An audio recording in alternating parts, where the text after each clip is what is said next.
네, 오늘은 소유하라 라는 제목으로 우리 말씀 함께 듣겠습니다.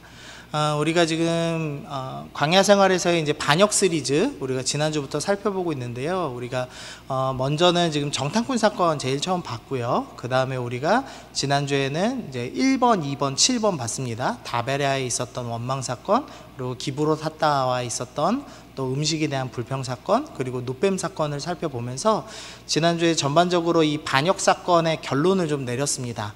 이 반역 사건에 있었음에도 불구하고 하나님께서는 노뱀을 만드셔서 노뱀을 보는 자마다 살게 하시는 은혜를 베푸셨습니다. 그리고 그 은혜를 경험한 자들이 부엘에 가서 우물물아 솟아나라 찬양하면서 물이 없었음에도 불구하고 이제는 하나님의 은혜를 기대하며 하나님을 노래하는 백성으로 변화되었다는 것을 우리가 살펴보았습니다. 오늘은 그 중간에 있는 우리 3번하고 5번 반역을 좀 살펴볼 건데요. 이 두 반역을 묶은 이유는요, 모세를 향한 직접적인 좀 원망이었기 때문입니다. 그래서 두 개의 사건의 좀 스토리는 조금 다르지만, 내용은 조금 다르지만 두 반역의 성격이 비슷해서 이제 같이 묶어서 좀 살펴보려고 합니다. 먼저 미리암의 이제 반역을 좀 살펴보면요, 민수기 12장입니다. 모세가 굿스 여자를 취하였더니 그 굿스 여자를 취하였으므로 미리암과 아론이 모세를 비방하느니라. 그들이 이르되 여호와께서 모세와만 말씀하셨느냐 우리와도 말씀하지 아니하셨느냐 하매 여호와께서 이 말을 들으셨더라. 이 사람 모세는 온유함이 지면의 모든 사람보다 더하더라. 우리가 잘 아는 말씀이죠. 이 모세가 온유하다, 이 세상에서 가장 온유한 사람이다 라는 것을 표현해 오는 말씀이 바로 이 민수기 12장에 있는 말씀입니다. 여기서 이제 먼저 모세가 굿스 여자를 취하였다라고 이야기를 하는데요.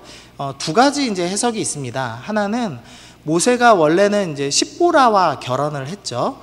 십보라라는 여자랑 결혼을 했고 그 십보라는 미디안 족속이었다라는 표현이 성경에 있는데요. 이 미디안 족속이라는 표현이 딱히 이 특정 족속을 언급하는 의미가 아닙니다. 그러니까 그 광야를 떠도는 여러 민족들을 그냥 통칭해서 미디안 족속이다 이렇게 불렀거든요. 그래서 학자들 중에서 모세는 너무 거룩하기 때문에 재혼을 했을 리가 없다라고 생각하는 사람들은 십보라가 첫 번째 결혼했던 이 여자가 바로 굿스 여자였지 않았을까라는 추측을 합니다. 그리고 이제 또 한 부류는 그럴 리가 없다. 그러니까 십보라랑 결혼한 지가 오래됐는데 이제 와서 미리암이 그것에 대해서 비난할 이유가 없다. 그러니까 아마도 이 십보라 첫 번째 부인은 죽은 것이고 재혼을 굿스 여자와 한 것 아니겠느냐, 이제 이렇게 생각을 하기도 합니다. 어쨌든 미리암이 지금 비방하는 1차적인 원인은 굿스 여인과 결혼을 했다는 겁니다. 굿스는 지금 이제 에티오피아 정도로 생각하시면 됩니다. 아프리카 사람이라고 생각하시면 돼요. 모세는 이 팔레스타인 지역에 있는 사람이니까 약간 갈색빛이 도는 정도이고, 지금 굿스 여자는 이제 흑인이었겠죠. 그래서 이제 둘이 이제 결혼을 한 겁니다. 근데 이제 이걸 보고선 미리암이 비난하기 시작했습니다. 그러니까 미리암이 가지고 있는 생각은 뭐냐면 이스라엘 사람은 이스라엘 사람과만 결혼해야 된다라는 생각이었습니다.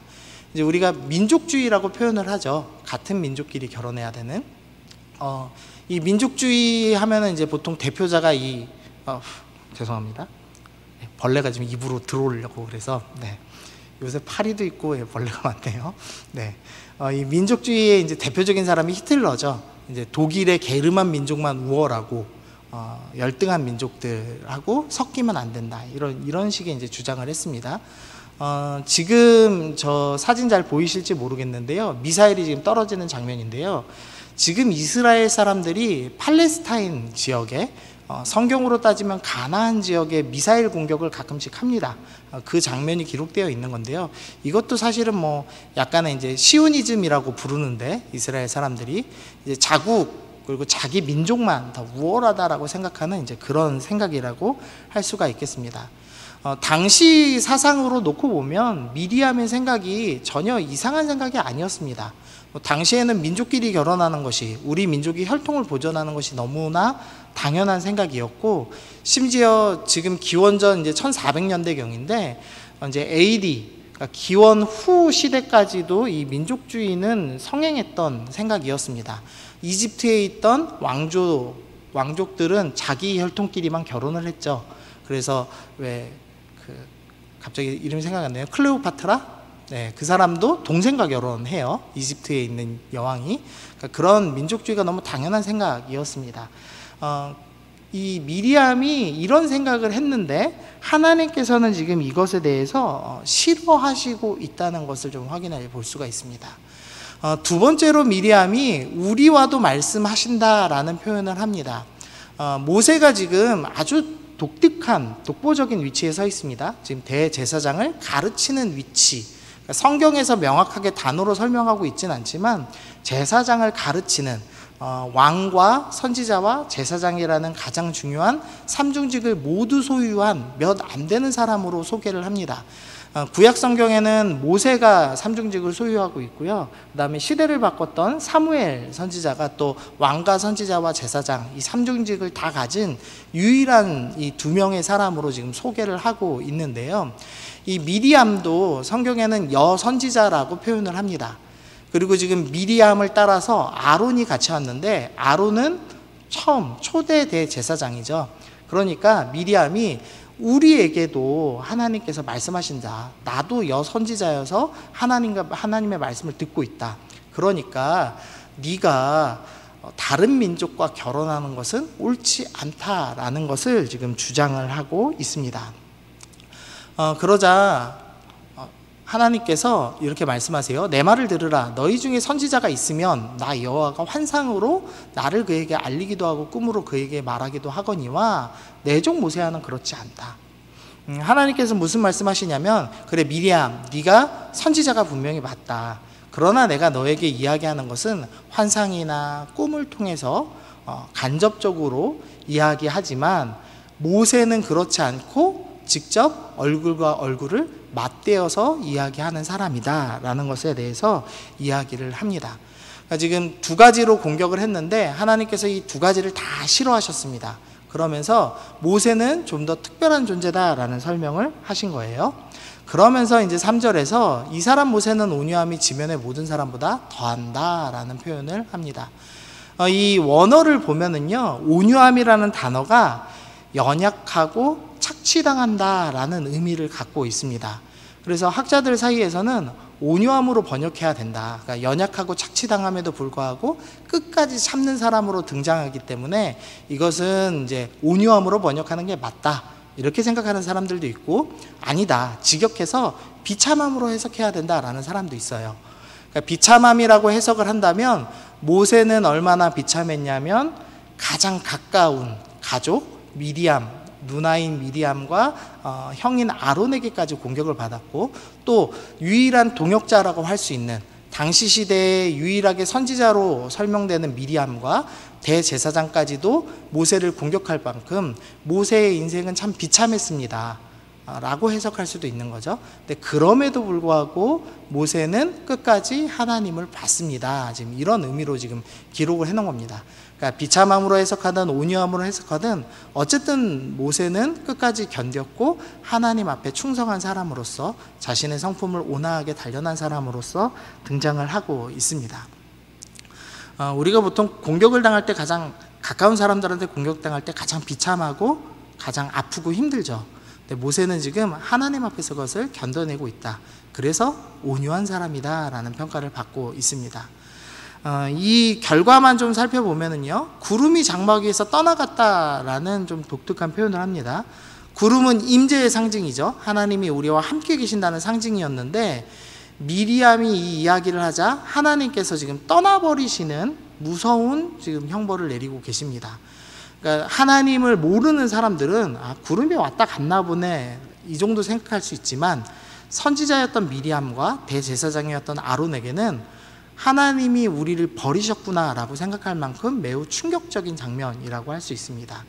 그리고 미리암은 나병에 걸렸습니다.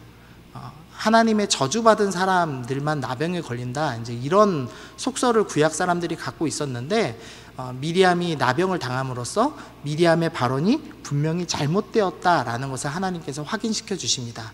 그리고 이제 모세가 다시 기도하여서 일주일간만 나병에 걸리는 것으로 정리가 됩니다. 정리를 좀 해보면요, 먼저 모세의 권위에 대해서 하나님께서 보호해 주신 것, 모세는 너희와 다르다, 환상으로 보는 것과 다르다라고까지 말씀해 주신 이유가 있다면 모세는 율법을 대언하는 사람이었기 때문입니다. 그러니까 단순히 지도자이기 때문에 말씀 전하는 사람이니까 저 사람 함부로 해코지하면 안 돼, 이 정도 수준을 얘기하는 것이 아니라 성경에서 모세, 그리고 이제 성경을 기록한 선지자들, 그리고 신약에서의 사도들은 말씀을 직접 기록한 사람들이죠. 그러니까 저도 물론 설교를 하지만 이재함의 말씀을 기록해서 성경으로 남기진 않습니다. 그러니까 제 말씀에도 일부 권위는 있을지 모르지만 성경에 직접적인 권위가 묻어나는 것은 아니죠. 근데 하지만 지금 모세는 특별한 지금 부르심을 받아서 말씀 자체를 지금 직접 대언하고 있는 사람입니다. 그렇기 때문에 미리암이 이것에 대해서 권위를 훼손하게 되면 자칫 잘못해서 말씀의 권위 자체가 부정될 수 있기 때문에 하나님께서 이것은 큰 악이다라고 판단하신 겁니다. 그래서 떠나가시고 나병에 걸리기까지 하는 위험한 그런 무서운 형벌을 주셨습니다. 두 번째로는 이 구스 여인 문제 때문에 이렇게 형벌을 주셨는데요. 이 구스 여인과 결혼하지 말라는 이 이야기는 결국 이방인들을 이스라엘로 포함시키지 말라라는 메시지를 담고 있는 거죠. 이방인은 하나님의 백성이 될 수 없습니다라는 생각이었습니다. 아주 일반적인 생각이었고 당시로는 합리적인, 합당한 생각이었습니다. 그러나 하나님의 뜻에는 맞지 않았습니다. 우리가 보통 이 세계관, 우리가 가진 세계관이 있습니다. 주의를 붙일 수 있는 여러 가지 생각들이 있습니다. 먼저 우리는 지금 모두 민주주의가 옳다라고 믿죠.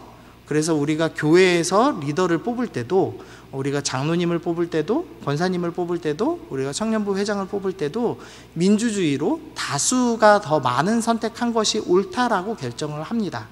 또한 우리는 지금 자본주의에서 살고 있어요. 개인이 재산을 갖고 있고 모으고 수고하여서 이렇게 차곡차곡 쌓는 것에 대해서 부정하지 않는 그런 세계관을 갖고 있습니다. 우리가 이 일반적으로 옳다라고 믿는 여러 가지 세계관들이 있는데 때로는 그것이 하나님 앞에서 옳지 않을 때가 있을 수도 있습니다. 그래서 이 세계관을 가지고 우리의 삶에 접목시킬 때 반드시 생각해 봐야 될 것은 이게 성경적으로도 옳은 세계관인가에 대해서 분별을 할 필요가 있습니다. 우리의 생각이 성경적인가를 분별해야 됩니다. 미리암의 생각은 상식적이었지만 성경적이진 않았습니다. 그래서 하나님께서 책망하고 계시는 거죠.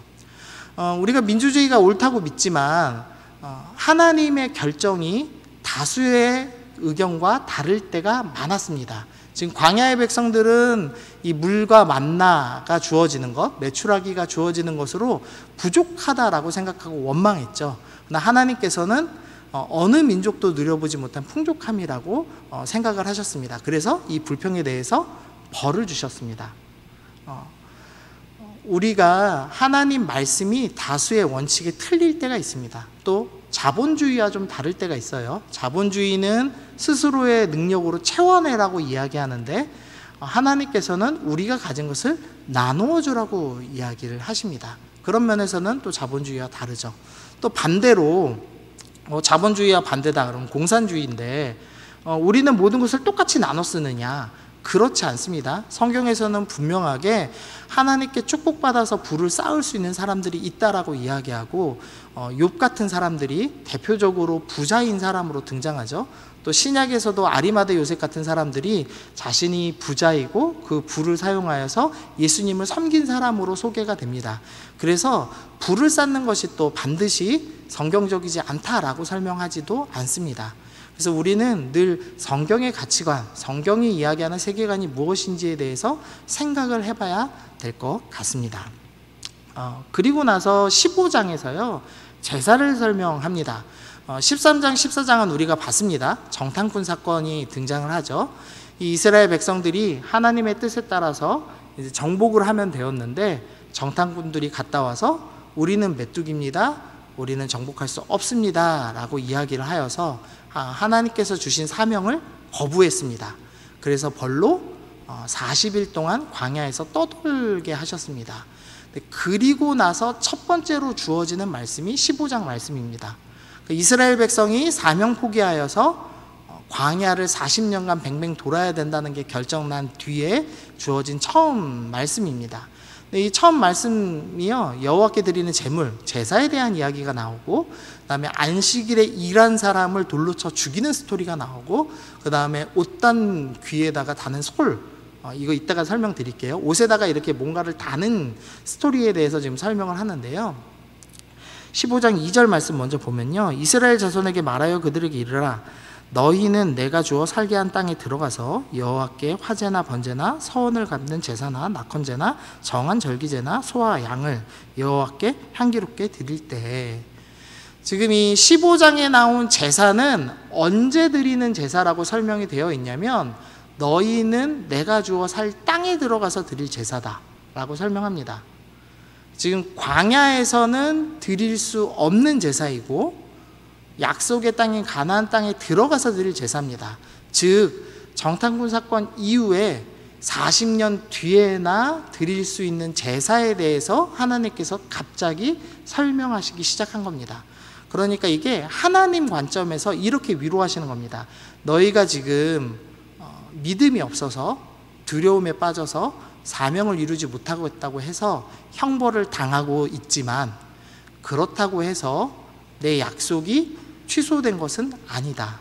너희는 여전히 결국에 그 약속의 땅에 들어가게 될 것이고, 너희는 이렇게 제사하게 될 것이다 라는 하나님의 약속의 재확인입니다. 그러니까 다시 주어지는 위로죠. 나는 너희를 아직 포기하지 않았다, 이렇게 이제 설명을 하시는 겁니다. 그러면서 고운 가루를 드리고 기름을 드리고 수송아지를 드리고 포도주를 드리게 될 것이다 라고 설명합니다. 지금 광야에서는 먹을 것이 부족하고 언제 떨어질지 모르는, 저축하지 못하기 때문에 언제 떨어질지 모르는 이 불안감에서 살고 있지만, 너희가 언젠가 이 약속의 땅에 들어가게 되면 너희가 밀가루를, 고운 가루를, 그리고 기름으로 튀겨도 먹고 부쳐도 먹고 소가지도 먹게 될 것이고 포도주도 마시게 될 것이고 풍족함을 누리게 될 것이다 라는 위로의 말씀으로 하나님께서 지금 설명을 해주시는 겁니다. 그러면서 이 10절에서 향기로운 화제다 라는 표현을 조금 주목해야 되는데요, 우리가 앞에서 살펴봤지만 첫 번째로 반역을 했던 것이 이제 다베라였습니다. 그때 이제 악한 말로 원망하자 여호와의 불이 그들의 진영에 붙었습니다.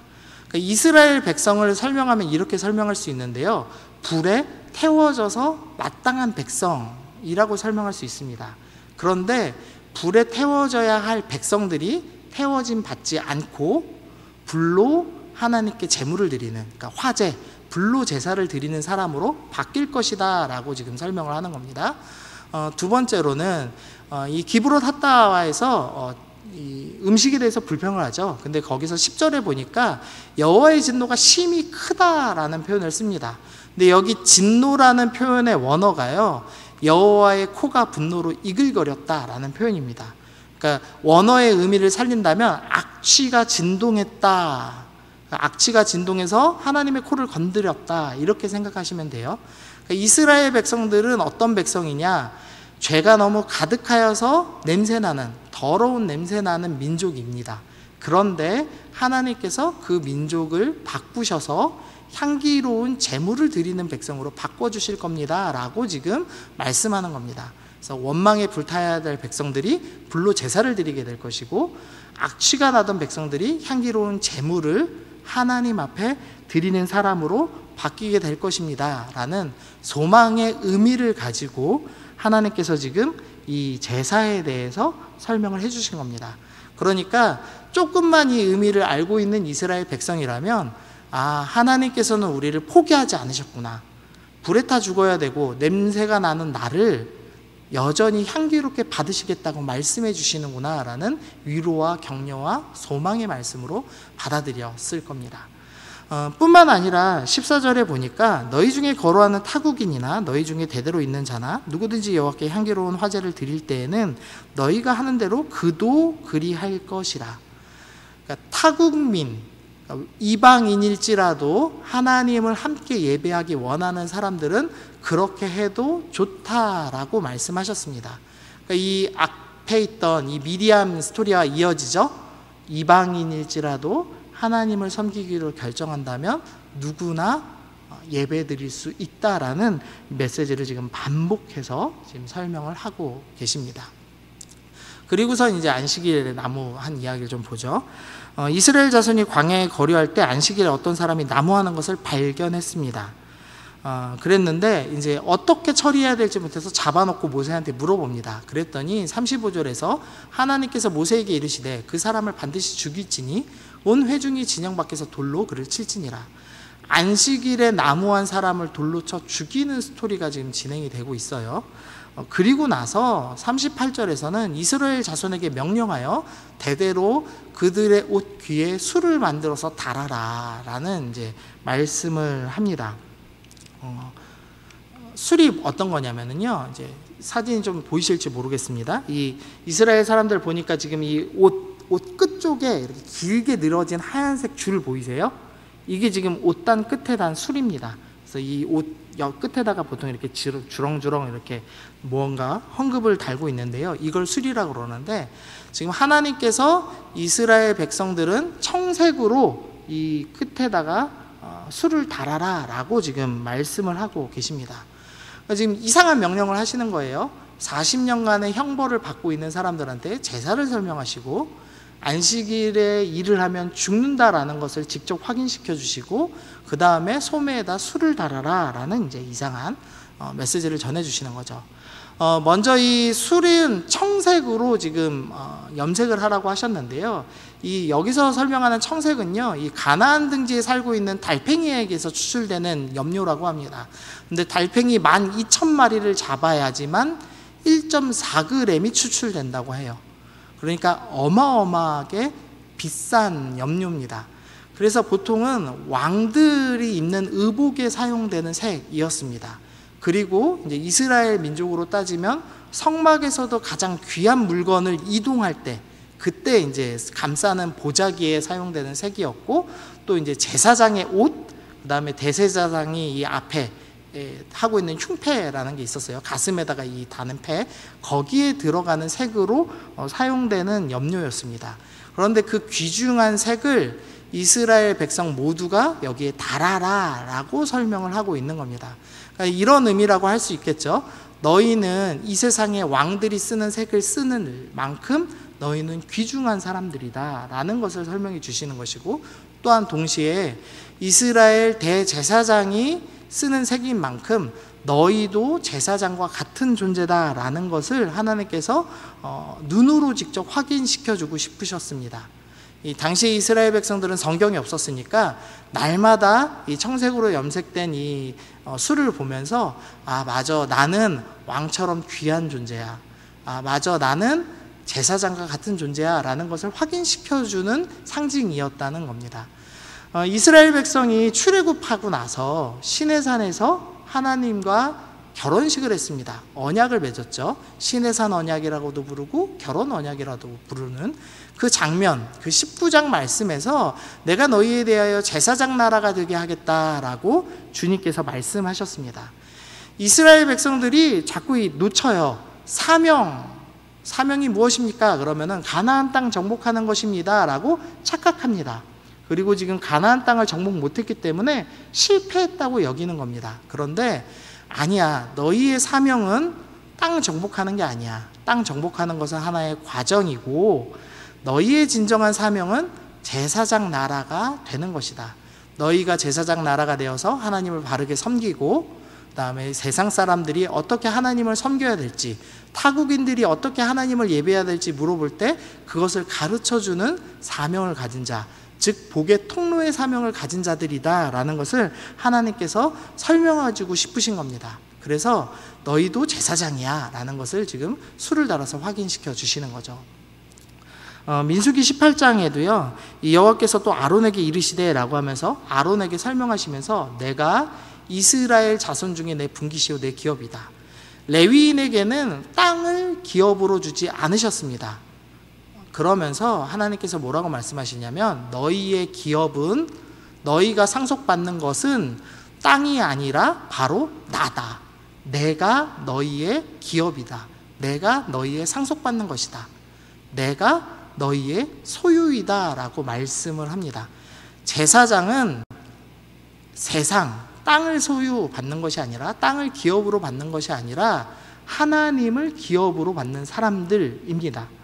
그리고 제사장 나라의 사명을 받은 이스라엘 사람들도 당연히 하나님을 기업으로 받는 사람이라고 설명할 수가 있겠죠.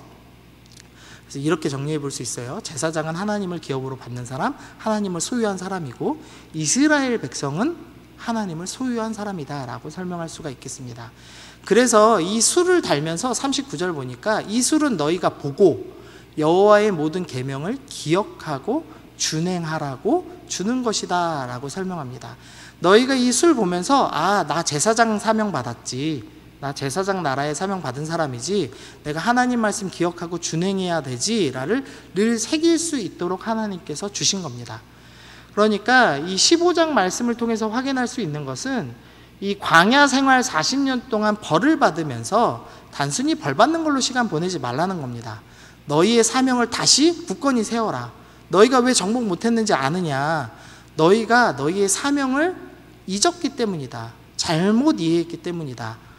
너희의 사명은 제사장 나라다. 너는 제사장적 사명을 갖고 있다. 그래서 말씀을 늘 기억하고 행하는 사명을 갖고 있어야 한다라는 것을 설명하고 있는 겁니다. 그런데 어떤 유대인이 이 안식일에 감히 나무를 한 거죠. 아마 안식일에 나무하려고 지게를 지고 이동하려고 할 때 이웃 주민들이 말렸을 겁니다. 그러니까 광야에 살고 있는데 지금처럼 도시가 있어서 집 짓고 살고 있다면 옆에 집이 50m, 100m 이렇게 떨어져 있을 수도 있겠죠. 근데 하지만 지금 이 사람들은 모두 텐트에서 살고 있거든요. 그러니까 빽빽하게 박혀서 살고 있습니다. 근데 이 사람이 지금 나무짐을 지고 안식일에 이동하는 겁니다. 하나님께서는 제사장적 사명에 대해서 설명하고 적어도 안식일에는 너희가 반드시 나를 기억하라라고 분명히 십계명을 통해 말씀해 주셨는데도 불구하고 이 사람이 말씀을 어기기로 결정했습니다. 나는 먹고 사는 문제가 더 중요해. 그러면서 가방을 메고 지게를 짊어지고 가는 겁니다. 지게를 지고 갈 때 이 진영 밖을 빠져나가야 되는데요. 한 200만 명 정도가 모여 살았습니다. 그러니까는 한두 시간 걸려야 빠져나갔을 거예요. 중앙에서 살았다면. 그러니까 빠져나가는 동안에 수많은 사람들이 경고했을 겁니다. 이렇게 많이 걸으시면 안 돼요. 이거 지금 하나님 말씀 위반이에요. 들었을 겁니다. 그럼에도 불구하고 이 사람이 이제는 끝났어, 사명. 우리 실패했잖아. 먹고 사는 게 중요해. 그러면서 지금 나무찜 저 온 겁니다. 그래서 하나님께서 이 사람을 덜로 쳐 죽이라고 말씀하시면서 너희 사명 끝난 것 아니다 라는 것을 분명하게 확인시켜 주시는 말씀인 겁니다. 자, 여기까지 지금 되셨죠? 이스라엘 백성은 지금 40년간 벌 받지만 사명이 끝나지 않았다라는 것을 지금 설명하신 겁니다. 그런데 고라의 반역이 일어납니다. 이 고라의 리더들이 이렇게 설명해요. 내가 우리를 적과 꿀이 흐르는 땅에서 이끌어내어 광야에서 죽이려 함이 어찌 작은 일이기에 오히려 스스로 우리 위에 왕이 되려 하느냐. 지금 여기서 내가가 이제 모세입니다. 모세를 향해서 고라와 그 무리들이 우리를 젖과 꿀이 흐르는 땅에서 너가 이끌어냈다라는 표현을 합니다. 무슨 의미냐면 여기서 젖과 꿀이 흐르는 땅은 가나안을 설명하는 것이 아니라 이집트를 설명하는 겁니다. 이집트에서 잘 먹고 잘 살았는데 모세 네가 지금 끄집어냈어. 그리고 네가 우리 위에서 지금 군림하면서 왕이 되려고 하는 거 아니냐라고 모세를 공격하는 모습을 살펴볼 수가 있습니다. 하나님께서는 실패한 이스라엘 백성에게 그래 너희 실패했다. 그렇지만 사명 끝나지 않았으니 다시 말씀을 기억하여라 라고 권하셨는데 우리가 잘못했어. 다시 말씀 기억해야 돼. 이렇게 생각하지 않고 실패의 원인이 무엇이지? 실패의 원인은 모세 때문이야. 그리고 이 빌어먹을 잘못된 말씀 때문이야. 우리에게 젖과 꿀이 흐르는 땅은 가나안 땅이 아니라 이집트였어. 이런 식으로 지금 이해하고 공격하는 겁니다. 근데 그게 개인적인 비난이 아니라 지휘관 250명이 함께 모여서 지금 대놓고 반항하기 시작한 겁니다. 그러니까 하나님의 위로의 말씀에도 불구하고 반역을 하는 심각한 사건인 거죠. 그래서 이렇게 진행이 돼요. 이렇게 하라. 너 고라와 내 모든 무리는 향로를 가져다가 내일 여호와 앞에서 그 향로를 불에 담고 그 위에 향을 두라. 그때 여호와께서 택하신 자는 거룩하게 되리라. 레위 자손들아 너희가 너무 분수에 지나치느니라. 지금 이 고라 자손들은 모세 너만 택함 받은 거 아니고 우리 모두가 택함 받은 거야. 너 생각은 틀렸어. 이런 얘기를 하면서 실패에 대한 책임을 모세에게 전가하고 있고 우리도 택함 받았다라고 주장을 합니다. 그러자 그럼 택함 받은 사람만 불을 피울 수 있는 그 거룩한 향로, 그 성막에서 쓸 수 있는 향로를 너희 각자 다 갖고 있어라. 그리고 우리도 그 향로를 갖고 있겠다. 그래서 그 향을 주님께서 받으시면 향이 이렇게 하늘로 올라가죠. 그 올라가면 하나님께서 그 향을 받으신 것이고 아니라면 안 받은 것이다. 근데 너희가 향로를 갖고 있는데 너희가 받은 향로가 만약 하나님께서 받으신다면, 연기가 올라가서 받으신다면 너희가 선택받았다는 것을 알 수 있다. 이렇게 지금 어떻게 하면 하나님께 선택받을 수 있는지 그 기준에 대해서 이야기를 합니다. 그리고 다음 날에 250명이 향로를 갖고 섰습니다. 그리고 모세도 향로를 갖고 섰죠. 그리고선 어떤 일이 일어나냐면 땅이 그 입을 열어서 그들과 그들의 집과 고라에게 속한 모든 사람과 그들의 재물을 삼킴에 그들과 그의 모든 재물이 산채로 스올에, 여기서 스올은 지옥이죠. 지옥에 빠지며 땅이 그 위에 덮이니 그들이 회중 가운데서 망하니라.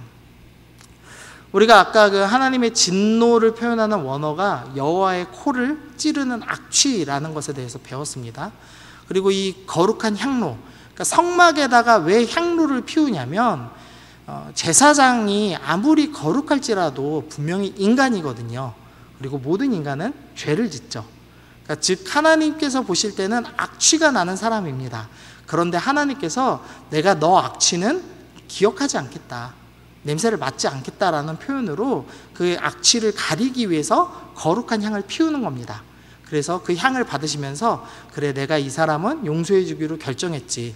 이 악취를 가리는, 죄를 가리는 용도로서 이 향로를 사용했습니다. 그러니까 우리가 구름 설명할 때도 마찬가지였죠. 구름이 덮어서 인간들의 죄를 지금 가리는 역할을 했죠.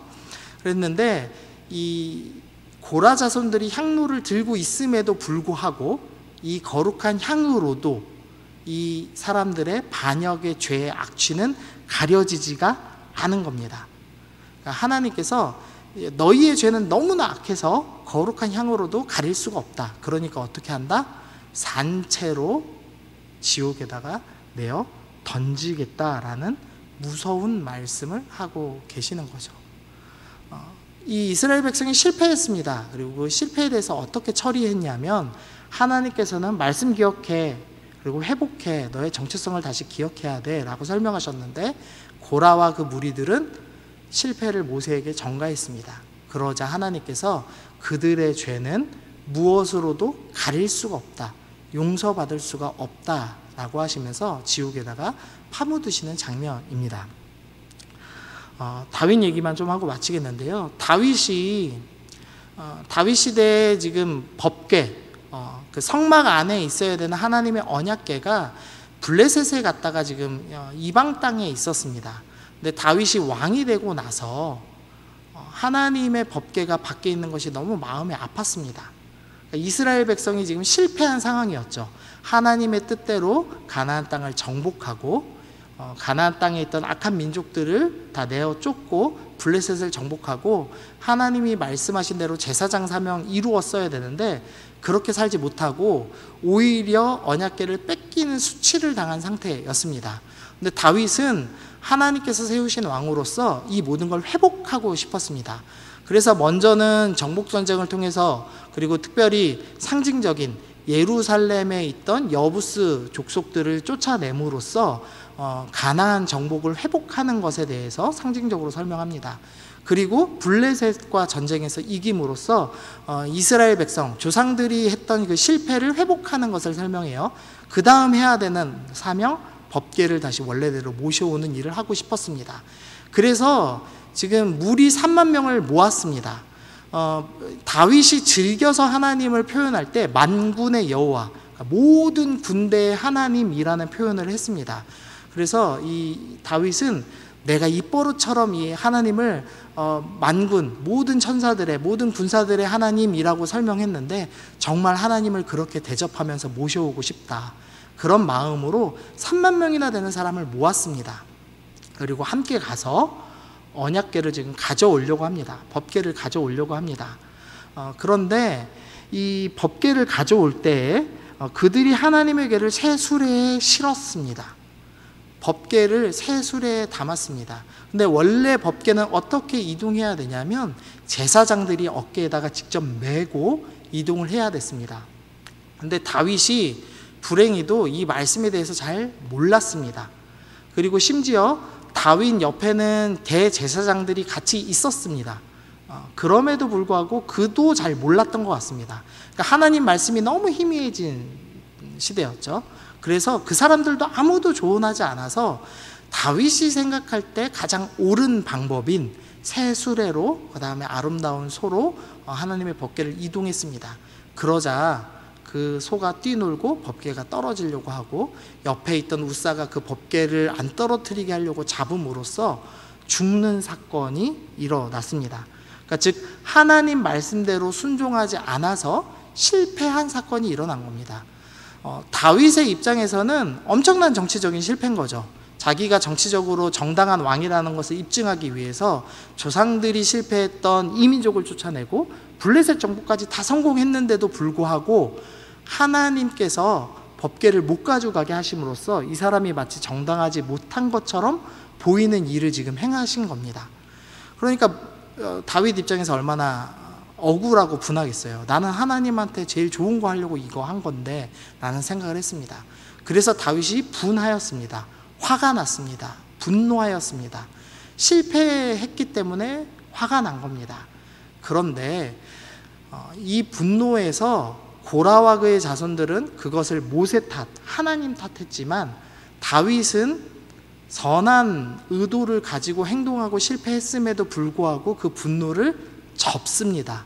하나님을 두려워하기로 결정하였습니다. 그래서 그 법궤를 가져가지 않고 오벳에돔 집에다가 가져다 둡니다.